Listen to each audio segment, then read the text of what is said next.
Hari ini Menteri Pemuda dan Olahraga Zainuddin Amali memanggil PSSI dan PT Liga Indonesia baru guna membahas kompetisi Liga 2 yang diberhentikan sepihak oleh Komite Eksekutif atau Exco PSSI. Menpora menyebut audiensi ini dilakukan sesuai arahan dari Presiden agar mencari jalan keluar dari permasalahan kompetisi Liga 2 yang diberhentikan. Meski telah melakukan audiensi, nantinya keputusan untuk menghentikan atau melanjutkan kompetisi Liga 2 akan dikoordinasikan bersama. Dan kesimpulannya adalah Pak Sekjen segera melapor kepada Ketua Umum dan Exco untuk melakukan koordinasi. Nanti beliau akan jelaskan. Kemudian LIB akan mengumpulkan seluruh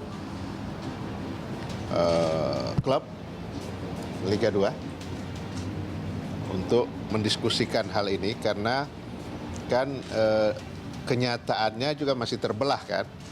Ada yang mau lanjut, ada yang tidak ingin.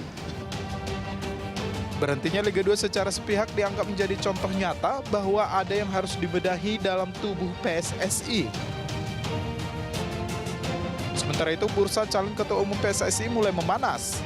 Sejumlah nama dipastikan maju menjadi orang nomor 1 di induk olahraga paling populer di Indonesia.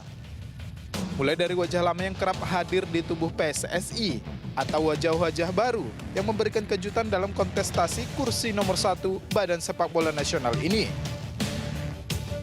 Lanyala Mataliti, Erick Thohir, Arief Putra Wicaksono, Doni Setiabudi, dan Farid Jami Francis adalah 5 nama yang dipastikan telah mendaftar sebagai bakal calon Ketua Umum PSSI periode 2023-2027. PSSI memiliki banyak tantangan untuk mengembalikan kepercayaan publik terhadap pengelolaan sepak bola tanah air. Mulai dari masalah pembinaan pemain, kompetisi, infrastruktur, bahkan termasuk memerangi mafia sepak bola di Indonesia. Seperti yang disampaikan oleh pengamat sepak bola yang juga dosen Visipol UGM, Dr. Hempri Suyatna. Infrastruktur misalnya, ini kan saya kira belum bisa dipenuhi oleh banyak klub di Indonesia, sehingga dukungan untuk membangun infrastruktur stadion misalnya itu harus juga didorong oleh PSSI dengan misalnya kerjasama dengan swasta maupun kerjasama dengan pemerintah daerah yang ada di daerah. Ini saya kira yang harus dilakukan, termasuk bagaimana memerangi mafia sepak bola. Saya kira adalah tantangan yang lain. Hanya kemudian calon ketua umum atau ketua umum yang punya nyali lah yang saya kira akan bisa kemudian memerangi mafia-mafia yang ada di sepak bola Indonesia. Siapapun nanti yang akan menempati kursi nomor 1 di PSSI, tentunya harus bernyali untuk bersih-bersih dan memiliki motivasi untuk membangun sepak bola tanah air. Tim Liputan, The Universe.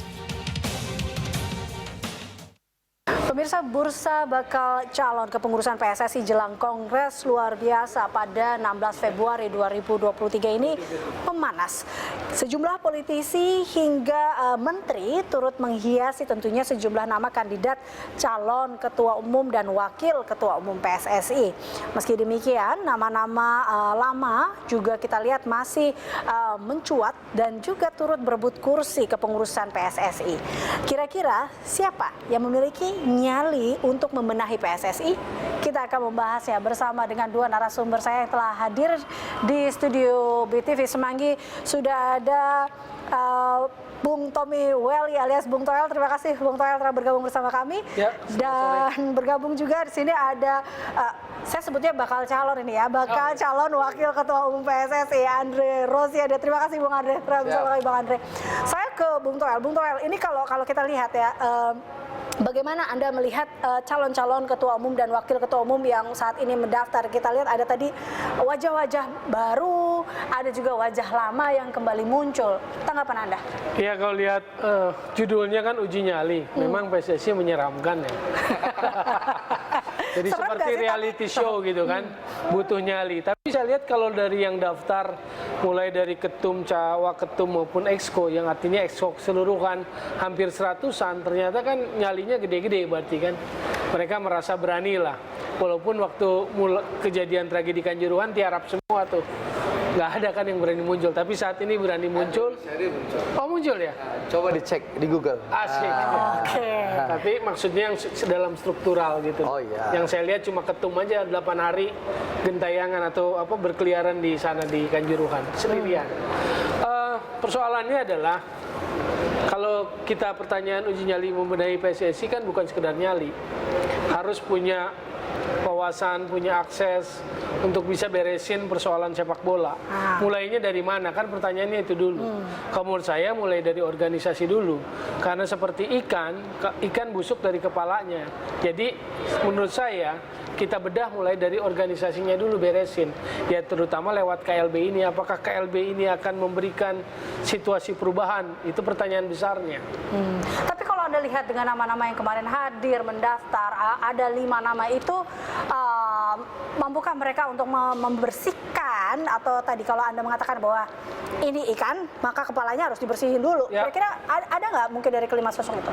Dari kelima sosok yang calon ketua umum, kalau boleh saya mengerucutkan tanpa meremehkan yang lain, ini akan mengerucut kepada duel atau pertarungan atau big match, head to head Lanyala Mataliti versus Erick Thohir. Oke, baik. Berarti MU dan City itu. Gitu ya, City yang menang. Hah? Kemarin MU menang. Ini mana yang City? Tapi oke, saya ke Bang Andre. Ini kalau dilihat ya, Anda maju sebagai waketum di sini ya, calon wakil ketua umum PSSI. Koreksi bila saya salah, Anda juga penasihat klub. Ya, dari 2010.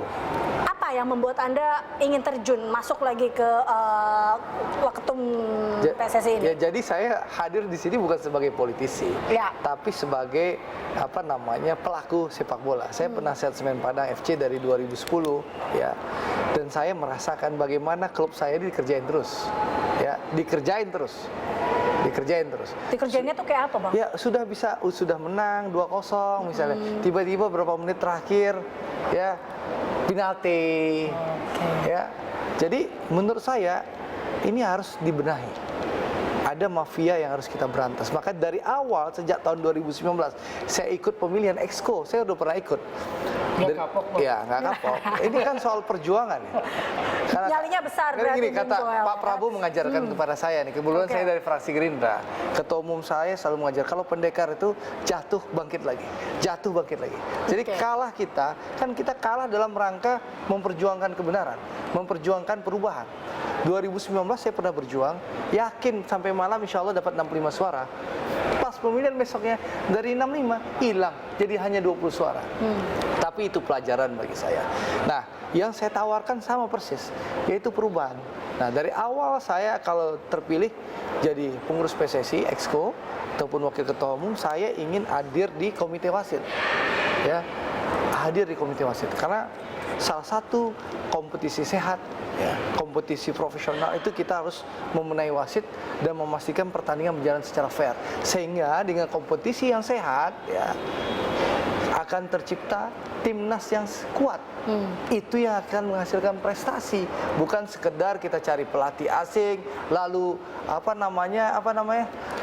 naturalisasi pemain, bukan begitu. Berarti Anda hadir untuk menjadi benar-benar membenahi tadi ya. Makanya dari awal saya selalu bilang, kalau saya di dalam, saya akan memperjuangkan ada VAR. Lalu orang bilang, dongeng, VAR itu mahal. Kan itu. Bagi penentang saya sampaikan, PSSI setiap tahun dari hak siar itu dapat 300 miliar. Ya, 300 miliar. Klub Liga 1 itu hanya dapat berapa? 7 miliar, 7,5 miliar. 7,5. Nah, jadi dan klub itu hanya 18. Itu masih banyak. Nah, pertanyaannya kita kan bisa bicara dengan orang yang ingin ikut tender hak siar. Ya, kita bikin bisnis plan, kita bikin visibility study-nya bahwa kita kasih hak siar, Anda bayar segini ke PSSI, lalu Anda harus investasi VAR. Dan tentu kita bikin hitungan bisnis yang memang menguntungkan bagi pemegang hak siar. Ini soal kemauan, soal nyali, soal keinginan melakukan perubahan. Ya, ini kan pilihan. Kongres 2023 nanti, 16 Februari 2023, ini pilihan. Mau lanjutkan PSSI seperti ini atau perubahan. Dan perubahan yang ditawarkan tuh Andre hadir menjadi wakil ketua umum PSSI. Oh, oke, baik. Jadi karena banyak orang Oke. yang bagian dari kelompok yang lama sekarang mulai coba mentransformasi diri menjadi kelompok baru gitu. Oke, baik. Tapi kita akan bahas terkait dengan masalah ini agak menarik ketika Anda katakan terkait dengan financial. Nah, ini Bung Toel, kita coba dengarkan terlebih dahulu cuplikan berikut ini. Komposisi finansial dari federasi dari laporan tahunan yang dibuat, menurut saya tidak ideal sebagai sebuah perusahaan. Mengapa demikian? Anda bayangin, pendapatan ini dari income statement tahun 2022, pendapatan terbesar itu dari Kemenpora. Itu 28%. Kedua dari sponsorship Piala Presiden 15%. Ketiga kontribusi dari LIB 14%. Keempat dari MTEK. Dari sponsor, mohon maaf ya, dari media. Dari media. Sponsor. Lihat ya, Pak. Lalu yang lebih lucu lagi dari komposisi ini bukan real money-nya. Komposisi tertinggi biaya itu adalah biaya overhead dan biaya operasional 27%. Biaya kedua adalah biaya timnas, itu 24%. Biaya kompetisi itu hanya 19%. Artinya kemungkinan tim itu kompetisi Liga 1, Liga 2 itu berhenti.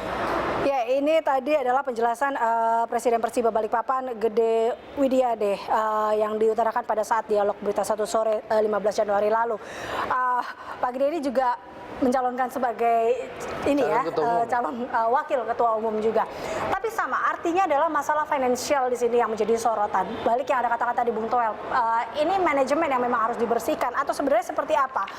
Apakah memang ini yang harus dibersihkan dalam hal ini pendapat terbesar dari pemerintah atau Menpora terkait dengan financial ini?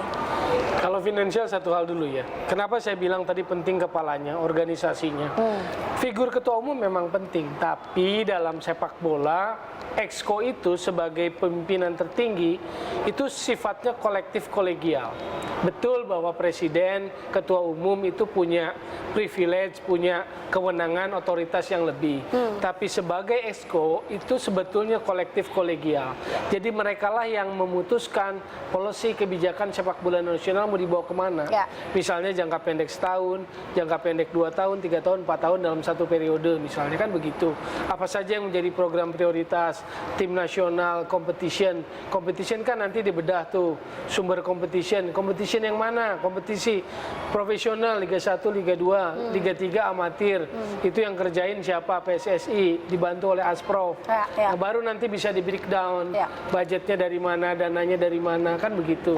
Artinya bahwa kepengurusan PSSI nanti sebenarnya tidak hanya melulu paham soal bola ya kan, artinya tidak hanya paham memajukan sepak bolanya saja, tetapi tadi bagaimana mengurus federasinya, mengurus manajemennya, seperti itu. Ada yang mengerti sepak bolanya, ada yang mengerti kepemimpinan, ada yang mengerti hubungan antar lembaga, ada yang mengerti bisnis, overall segala macam, tapi core-nya harus ngerti olahraga.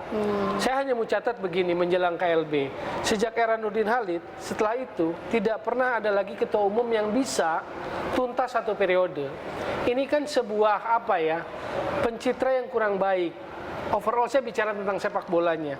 Kan siapapun yang masuk seolah-olah itu menjadi sebuah dalam tanda kutip kuburan. Mau Jenderal Bintang 3 dari Angkatan Darat, Pak Edi Ramayadi, mau yang sekarang dari kepolisian Jenderal Bintang 3 juga Pak Iwan Bule, nggak sampai tuntas sampai akhir masa jabatan. Lanyala juga sebelumnya. Jadi buat saya ini sebuah presiden yang akan buruk. Jadi organisasinya nggak pernah stabil, selalu ada turbulensi. Jadi poin itu penting. Poin kestabilan itu penting. Nah, makanya selain figur, gerbongnya harus benar. Jadi gini maksudnya Mas Toel ini, Eliza, bahwa siapapun ketua umum terpilih, mau Erick Thohir, mau Lanyala, dia tidak bisa mengambil keputusan sendiri di PSSI. Pengambil keputusan PSSI itu ada 15 orang, yaitu ketua umum, 2 wakil ketua umum dan 12 exco. exco. 15 orang ini yang mengambil keputusan secara kolektif kolegial. Meskipun Erick Thohir menteri BUMN ya, orang dekat presiden, tapi kalau misalnya ataupun Pak Nyala ketua DPD RI ya, RI 7 ya itu istilahnya. RI 7. Nah, tapi kalau tidak didukung oleh mayoritas exco dalam mengambil keputusan, dia tidak bisa melakukan pembenahan. Ya, artinya harus ini ada penting kerjasama bahwa di situ. siapapun ketua umum itu harus memastikan bahwa gerbongnya harus 50% plus 1. Dan ini kejadian loh. Contoh saya kasih tahu. Oke. Pak Edi Rahmayadi apa kurang hebat sih, Jenderal Bintang 3 Pangkostrat? Yes. Iya, nggak jagoan. Tapi kan, mohon maaf, diduga takluk sama Joko Driono dan kawan-kawan waktu zaman periode beliau gitu loh. Ini adalah fakta. Kalau beliau nggak mengundurkan diri, mungkin beliau kan sudah kena mosi tidak percaya. Mungkin beliau dijungkalkan. Artinya karir seseorang yang sebelumnya bagus, reputasinya jangan jadi kuburan di PSSI. Nah, jadi ini Yang pelajaran. perlu jadi concern buat kita semua. Ya, pelajaran bagi ketua umum, pastikan Anda maju dengan kabinet dan dukungan yang kuat. Artinya satu suara, semuanya Iya. sama-sama ingin membangun PSSI yang baik. Iya. Jangan punya suara masing-masing, ibaratnya seperti itu. Iya. Tapi kita akan lanjutkan perbincangan ini, Bung Toel dan juga Bang Andre Usai jeda. Pemirsa tetaplah bersama kami dalam Berita Satu Sore.